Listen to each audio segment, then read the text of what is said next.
Face à une Afrique indépendante depuis les années 60, mais qui ne l'est pas réellement sur le plan économique, politique, culturel, et ceci avec toutes ses conséquences parfois quelque peu amères, il est important de remettre l'ouvrage sur le métier et repenser une Afrique nouvelle.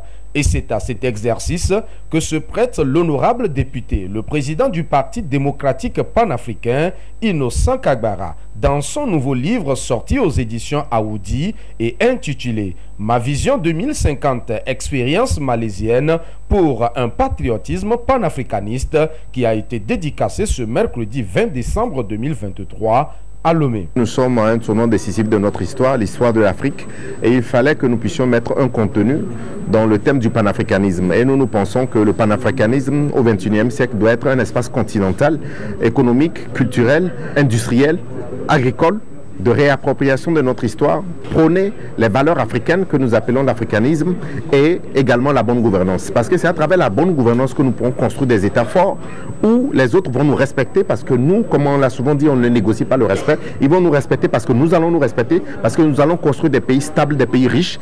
Et dorénavant, ça sera eux qui viendront d'ici 20 ans ici. Ça ne sera plus nous pour prendre des bateaux pour aller en Europe. Pour l'auteur, il est question de créer un espace d'échange politique, économique, social, culturel qui promeut l'unité et l'unicité des peuples africains. Et ceci a besoin du temps pour se faire. Notre vision a été déclinée sur 20 ans et nous nous sommes inspirés un peu du Premier ministre Monastir de la Malaisie qui a fait un travail formidable. On peut également trouver d'autres exemples en Afrique tels que le Maroc, tels que le Botswana, tels que le Rwanda. C'est à travers trois choses: volonté, vision, valeur. Les valeurs africaines.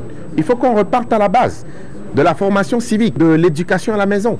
Sinon, qui nous sommes? Est-ce que nous aimons notre pays? Donc ça passe également par le patriotisme. Rédigé sur plus de 150 pages, le livre Ma Vision 2050 est subdivisé en 4 grandes parties avec des thématiques bien choisies qui donnent envie de lire. L'auteur a eu vraiment l'audace de révéler quelques thématiques existentielles qui assaillent les Africains aujourd'hui. Vous savez très bien qu'aujourd'hui on parle de l'autonomie financière, de la servitude monétaire et un certain nombre de choix de politiques publiques à faire pour impacter nos populations.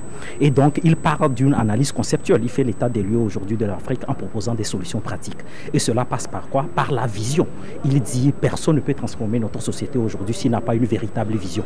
Et donc, une vision à long terme, à court terme et à moyen terme. Donc, je crois qu'il faut s'inspirer des modèles qui ont réussi ailleurs. Il a pris l'exemple de la Malaisie. Vous êtes sans savoir que depuis les années d'indépendance, nous avons une trajectoire historique analogue à ce pays-là. Et donc, il ne faut pas transposer à l'aveuglette, disons, le modèle malaisien, mais il faut transposer ce qui est transposable pour impacter le continent. L'honorable Innocent Kagbara n'est pas à sa première plume. Après avoir sorti en juin 2022 un essai titré « Le Togo et l'usure de la francophonie, de la nécessité de rejoindre le Commonwealth, l'homme politique dédicace aujourd'hui Ma Vision 2050, expérience malaisienne pour un patriotisme panafricaniste », comme pour dire, la politique ne consiste pas seulement à parler.